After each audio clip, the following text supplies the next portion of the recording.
कार्यक्रम में उपस्थित देश के गृह मंत्री श्री अमित भाई शाह, अंडमान निकोबार के उपराज्यपाल,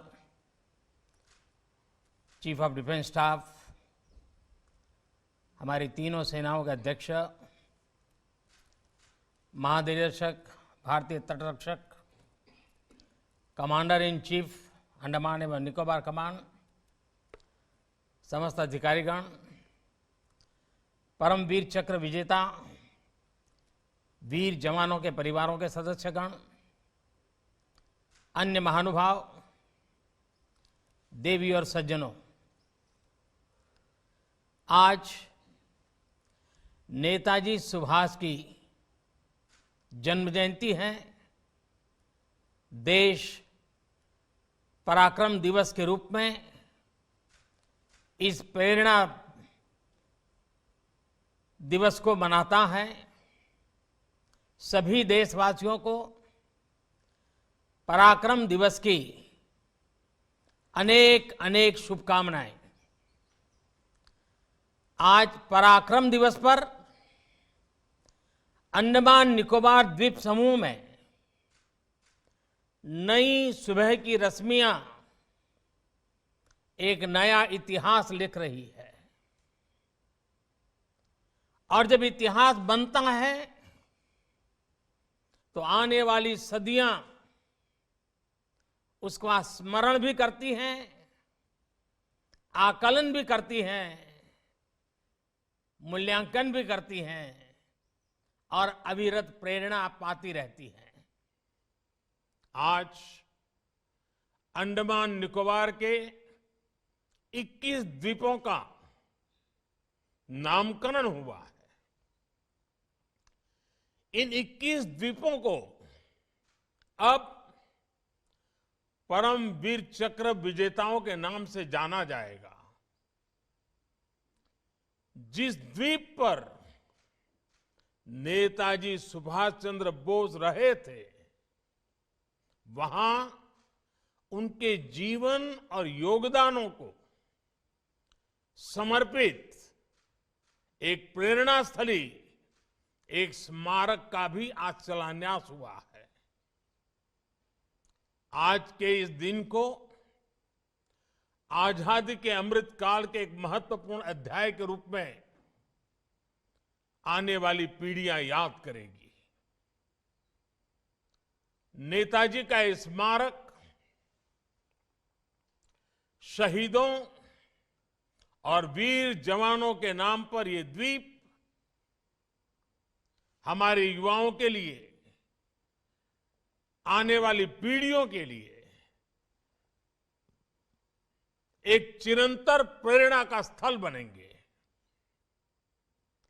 मैं अंडमान निकोबार द्वीप समूह के लोगों को और सभी देशवासियों को इसके लिए बहुत बहुत बधाई देता हूं।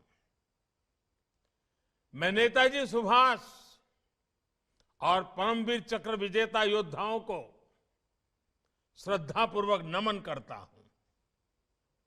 भाइयों और बहनों, अंडमान की ये धरती वो भूमि है जिसके आसमान में पहली बार मुक्त तिरंगा फहरा था। इस धरती पर पहली आजाद भारतीय सरकार का गठन हुआ था। इस सब के साथ अंडमान की इसी धरती पर वीर सावरकर और उनके जैसे अनगिनत वीरों ने देश के लिए तप, तितिक्षा और बलिदानों की पराकाष्ठा को छुआ था। सेल्युलर जेल की कोठरियां, उस दीवार पे जड़ी हुई हर चीज आज भी अप्रतिम पीड़ा के साथ साथ उस अभूतपूर्व जज्बे के स्वर वहां पहुंचने वाले हर किसी के कान में पड़ते हैं, सुनाई पड़ते हैं। लेकिन दुर्भाग्य से स्वतंत्रता संग्राम की उन स्मृतियों की जगह अंडमान की पहचान को गुलामी की निशानियों से जोड़कर रखा गया था। हमारे आइलैंड्स के नामों तक में गुलामी की छाप थी, पहचान थी। मेरा सौभाग्य है कि 4-5 साल पहले जब मैं पोर्ट ब्लेयर गया था तो वहां मुझे 3 मुख्य आइलैंड्स को भारतीय नाम देने का अवसर मिला था। आज रॉस आइलैंड नेताजी सुभाष चंद्र बोस द्वीप बन चुका है। हैवलॉक और नील आइलैंड स्वराज और शहीद आइलैंड्स बन चुके हैं। और इसमें भी दिलचस्प ये कि स्वराज और शहीद नाम तो खुद नेताजी का दिया हुआ था। इस नाम को भी आजादी के बाद महत्व नहीं दिया गया था।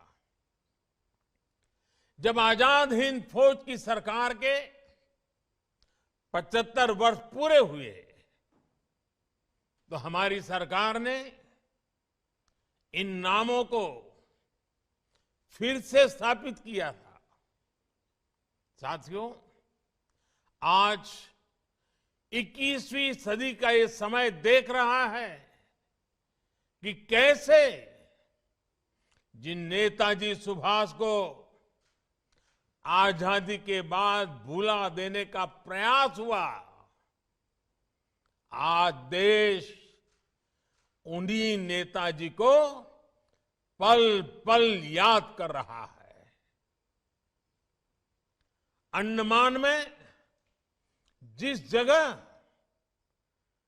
नेताजी ने सबसे पहले तिरंगा फहराया था, वहां आज गगनचुंबी तिरंगा आजाद हिंद फौज के पराक्रम का गुणगान कर रहा है। पूरे देश में और देश के कोने कोने से जब लोग यहां आते हैं तो समंदर किनारे लहराते तिरंगों को देखकर उनके दिलों में देशभक्ति का रोमांच भर जाता है।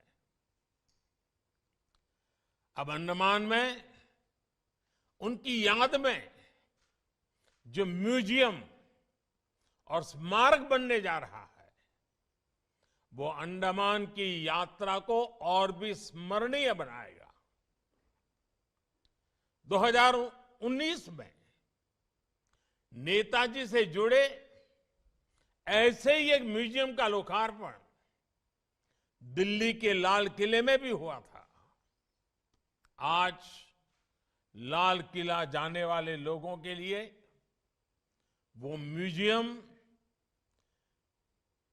एक प्रकार से हर पीढ़ी के लिए प्रेरणा स्थली की तरह है।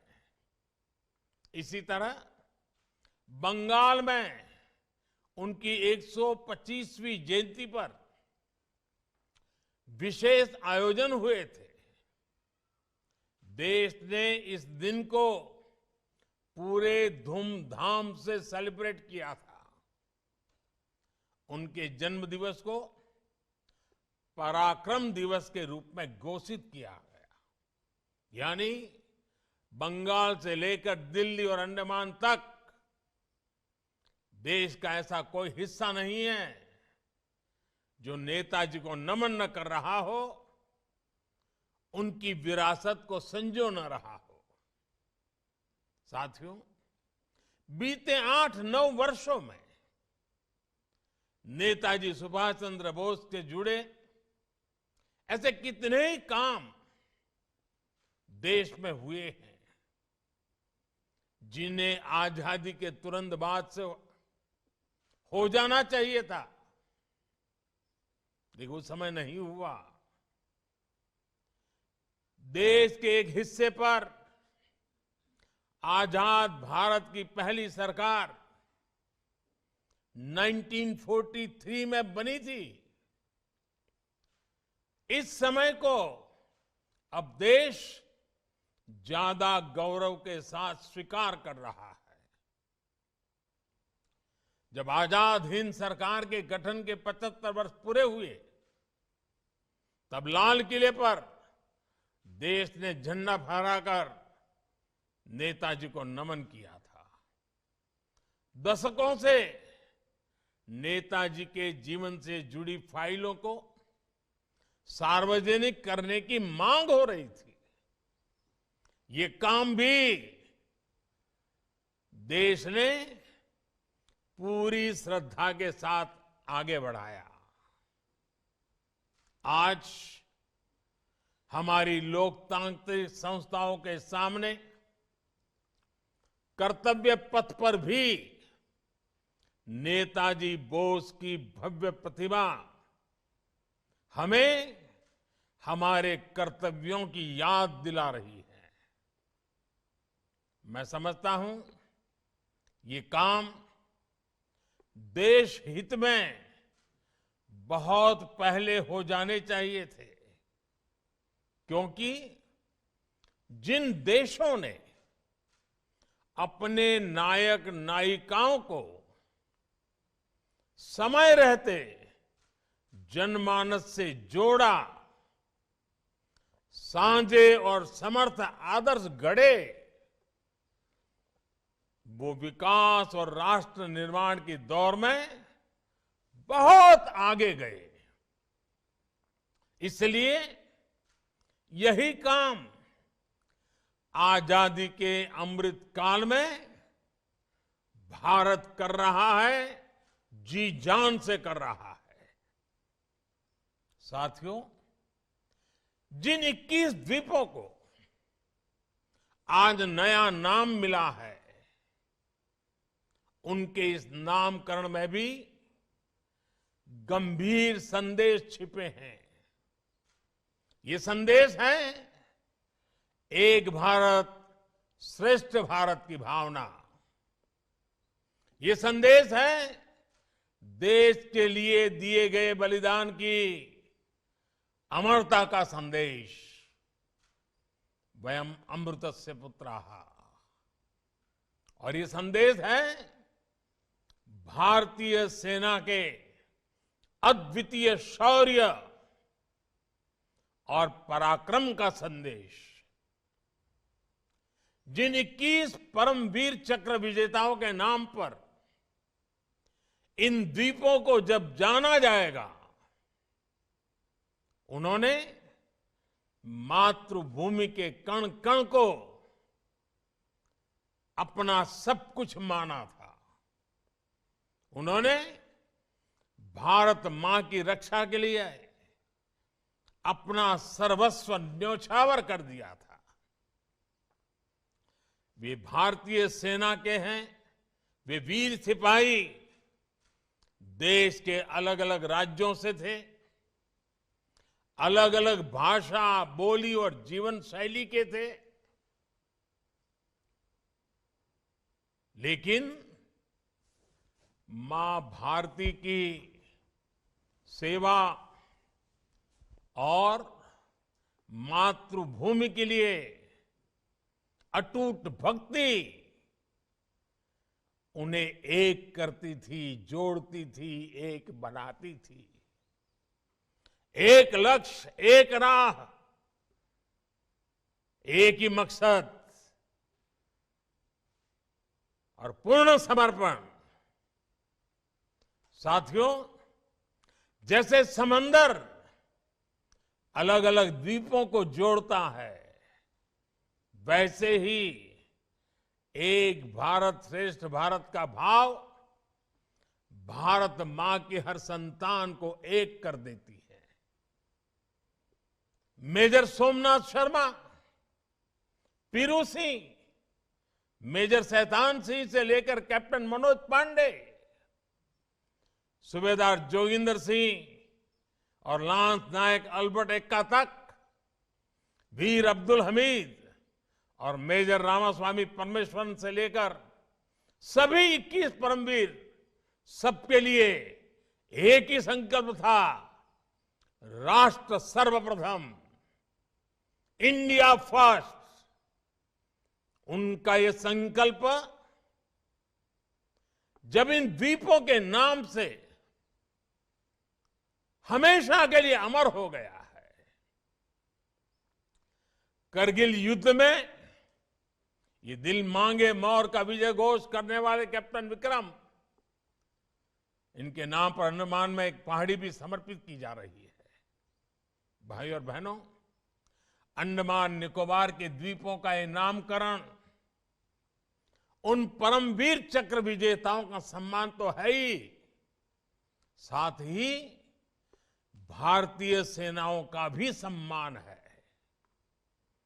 पूरब से पश्चिम, उत्तर से दक्षिण, दूर सुदूर, समंदर हो या पहाड़, इलाका निर्जन हो या दुर्गम, देश की सेनाएं देश के कण कण की रक्षा में तैनात रहती है। आजादी के तुरंत बाद से ही हमारी सेनाओं को युद्धों का सामना करना पड़ा। हर मौके पर, हर मोर्चे पर हमारी सेनाओं ने अपने शौर्य को सिद्ध किया है। ये देश का कर्तव्य था कि राष्ट्र रक्षा इन अभियानों में स्वयं को समर्पित करने वाले जवानों को, सेना के योगदानों को व्यापक स्तर पर पहचान दी जाए। आज देश उस कर्तव्य को, उस जिम्मेदारी को पूरे करने का हर कोशिश प्रयास कर रहा है। आज जवानों और सेनाओं के नाम से देश को पहचान दी जा रही है। साथियों, अंडमान एक ऐसी धरती है जहां पानी, प्रकृति, पर्यावरण, पुरुषार्थ, पराक्रम, परंपरा, पर्यटन, प्रबोधन और प्रेरणा सब कुछ है। देश में ऐसा कौन होगा जिसका मन अंडमान आने का नहीं करता है। अंडमान का सामर्थ्य बहुत बड़ा है। यहां पर अथाह अवसर है। हमें इन अवसरों को पहचानना है। हमें इस सामर्थ्य को जानना है। बीते 8 वर्षों में देश ने इस दिशा में लगातार प्रयास किए हैं। कोरोना के झटकों के बाद भी पर्यटन क्षेत्र में अब इन प्रयासों के परिणाम दिखाई देने लगे हैं।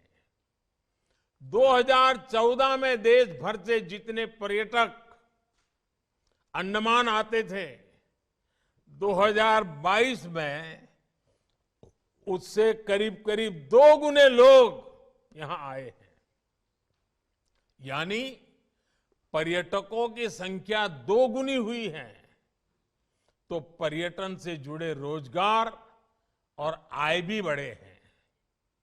इसके साथ ही एक और बड़ा बदलाव बीते वर्षों में हुआ है। पहले लोग केवल प्राकृतिक सौंदर्य के बारे में, यहां के बीचेज के बारे में सोचकर अंडमान आते थे, लेकिन अब इस पहचान को भी विस्तार मिल रहा है। अब अंडमान से जुड़े स्वाधीनता इतिहास को लेकर भी उत्सुकता बढ़ रही है। अब लोग इतिहास को जानने और जीने के लिए भी यहां आ रहे हैं। साथ ही अंडमान निकोबार के द्वीप हमारी समृद्ध आदिवासी परंपरा की धरती भी रहे हैं। अपनी विरासत पर गर्व की भावना इस परंपरा के लिए भी आकर्षण पैदा कर रही है। हम नेताजी सुभाष चंद्र बोस से जुड़ी स्मारक और सेना के शौर्य को सम्मान देशवासियों में यहां आने के लिए नई उत्सुकता पैदा करेगा। आने वाले समय में यहां पर्यटन के और भी असीम अवसर पैदा होंगे। साथियों, हमारे देश की पहले की सरकारों में खासकर विकृत वैचारिक राजनीति के कारण दशकों से जो हीन भावना और आत्मविश्वास की कमी रही, उसके कारण देश के सामर्थ्य को हमेशा अंडर एस्टिमेट किया गया। चाहे हमारे हिमालयी राज्य हो, विशेषकर पूर्वोत्तर के राज्य हो, या फिर अंडमान निकोबार जैसे समुद्री द्वीप क्षेत्र, इन्हें लेकर ये सोच रहती थी कि ये तो दूर दराज के दुर्गम और अप्रासंगिक इलाके हैं। इस सोच के कारण ऐसे क्षेत्रों की दशकों तक उपेक्षा हुई, उनके विकास को नजरअंदाज किया गया। अंडमान निकोबार द्वीप समूह इसका भी साक्षी रहा है।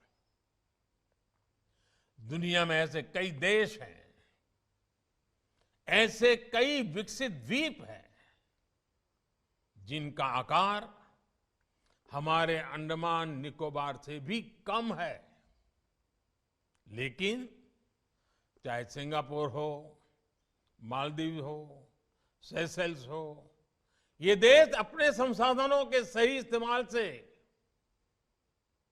टूरिज्म का एक बहुत बड़ा आकर्षण का केंद्र बन गए। पूरी दुनिया से लोग इन देशों में पर्यटन और बिजनेस से जुड़ी संभावनाओं के लिए आते हैं। ऐसी ही सामर्थ्य भारत के द्वीपों के पास भी है। हम भी दुनिया को बहुत कुछ दे सकते हैं, लेकिन कभी पहले उस पर ध्यान नहीं दिया गया।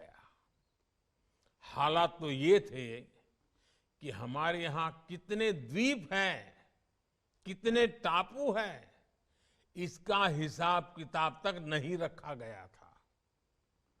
आज देश इस ओर आगे बढ़ रहा है। अब देश में प्राकृतिक संतुलन और आधुनिक संसाधनों को एक साथ आगे बढ़ाया जा रहा है। हमने सबमरीन ऑप्टिकल फाइबर के जरिए अंडमान को तेज इंटरनेट से जोड़ने का काम शुरू किया। अब अंडमान में भी बाकी देश की तरह ही तेज इंटरनेट पहुंचने लगा है। डिजिटल पेमेंट और दूसरी डिजिटल सेवाओं का भी यहां तेजी से विस्तार हो रहा है। इसका भी बड़ा लाभ अंडमान आने जाने वाले टूरिस्टों को हो रहा है। साथियों, अतीत में अंडमान निकोबार ने आजादी की लड़ाई को नई दिशा दी थी। उसी तरह भविष्य में ये क्षेत्र देश के विकास को भी नई गति देगा। मुझे विश्वास है हम एक ऐसे भारत का निर्माण करेंगे जो सक्षम होगा, समर्थ होगा और आधुनिक विकास की बुलंदियों को छुएगा। इसी कामना के साथ एक बार फिर नेताजी सुभाष और हमारे सभी वीर जवानों के चरणों में नमन करता हूं।